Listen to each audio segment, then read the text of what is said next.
Hello students! After you watched that long video, I wanted to talk just a little bit more about moral emotions and development. So we discussed in the book reading and the presentation this week about how emotions are motivating forces in our lives. They motivate a lot of different behavior. As well as motivating specific behaviors, emotions also affect other parts of our lives, other parts of our development, directly and indirectly.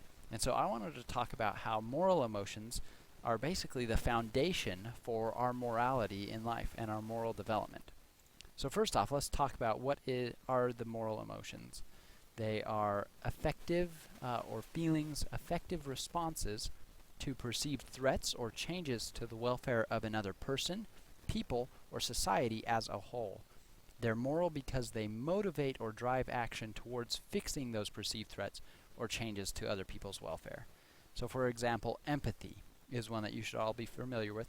Empathy is both an effective response, or is a feeling that you get that comes from both the comprehension of another's emotional state, so being able to take their perspective, and that you are feeling something that's identical or similar to what the other is feeling. So you're sharing that same emotion. So for example, you may see someone or know someone who is having problems with their significant other. You may have had similar things happen in your life, or you may just be able to perspective take and understand and share those feelings. In any case, that empathy is basically that you can understand what is going through their head at that moment, as well as feeling the same emotions. It might be sorrow, it might be frustration, so you're actually feeling those same emotions. And that empathy can then motivate or drive you to go and try and help that person in some way, whether it helps solve the problem or just help cheer them up. So that is how the effective response of empathy to a threat to that person's happiness will drive an action towards fixing that person's happiness. So there are a lot of other moral emotions as well. Here are some of the common ones discussed. There's a little discussion of whether to add or take away from this list, but in general, these are the moral emotions that are understood right now. So we have the other suffering family of moral emotions that includes empathy, compassion, and sympathy, and all those are definitely different and distinct emotions. They motivate slightly different behaviors, but in all these moral emotions motivate behavior to help others, whether individuals or groups. So other praising emotions like gratitude, awe, and elevation are things that we feel when something really good has happened or we see something beautiful. Whereas self-conscious emotions are things that we feel when we have violated social norms or hurt other people.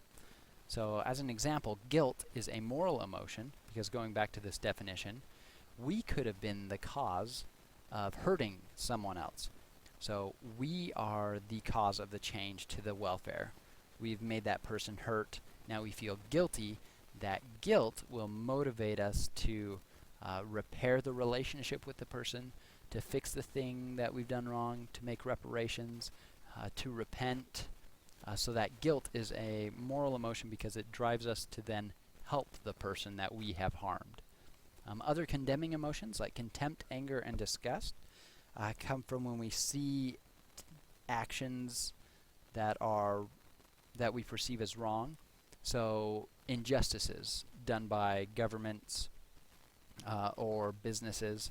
If we see a person's rights being trampled, we may feel angry about it, and that anger will then motivate us to do something about it, to change the system, to vote out people, to vote in people, to make new laws. So anger is a moral emotion because it motivates us to change these threats to other people. Alright, so that's pretty much their direct motivations.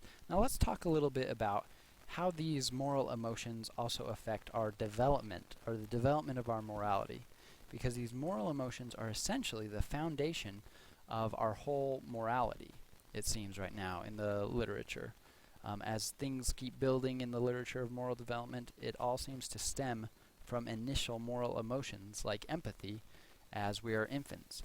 So, as hate discussed in that video, it's also pronounced height, I've heard, so either hate or height. Anyway, so as Haidt discussed, our moral emotions are innate, work automatically, and they function to employ other faculties of the mind. So basically, moral emotions are a cog or a switch that starts turning other gears in your mind, driving motivation and dramatically influencing your moral development. So let's talk about the moral person. We could talk about it as the moral anatomy.